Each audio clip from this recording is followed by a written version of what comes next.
Hey everyone, Sean, occupational therapist at Brains here with Maddox, and we're bringing you another activity that you guys can do at home. This one is super simple. You only need a couple of things, so make sure you follow along. We'll show you how we got set up so you guys can have some fun. You'll need tape. Keep in mind whatever kind of tape you use will make the challenge a little bit more difficult.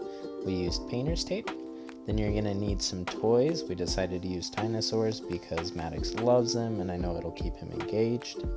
And then to get him a little more involved, I had him help me tape down some of those dinosaurs, again just to give him some ownership over the activity.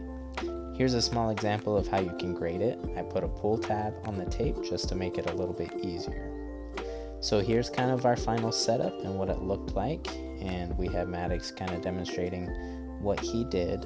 I noticed a couple things while we were doing this.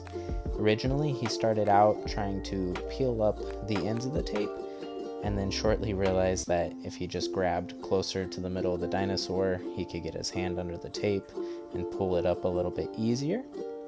So that's a great example of some problem solving, which hopefully you can kind of see your kiddo do as well. But ideally, you would like them to peel the tape from either end. And so what we're doing there is we're really working on that finger isolation again, and a little bit of that pincer grasp. Now, we did this a second time and we were able to reuse a lot of our tape. But what I did differently was I put everything a lot closer together, and then I overlapped some of my tape endings to make it more like a maze, to just reinforce that problem solving that I saw Maddox do earlier. I made sure to ask him to only pull up one dinosaur at a time, and so you can kind of see here that tape was at the bottom, and so I just kind of challenged him to identify which one was on top, just bringing in a little bit of visual perceptual skills into the activity.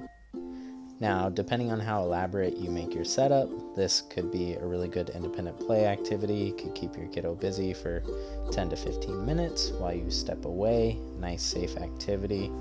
Now, kind of crossover into everyday life. This is really good for strengthening the upper body. When you think about that constant pulling, we're using a lot of muscle force in both the fingers and the shoulder.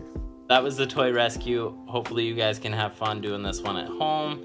As always, if you like the video, smash the heart button. Make sure to follow the page. We have about a week left in Occupational Therapy Awareness Month, so we'll keep making these videos so you guys can stay safe, stay home, and stay active.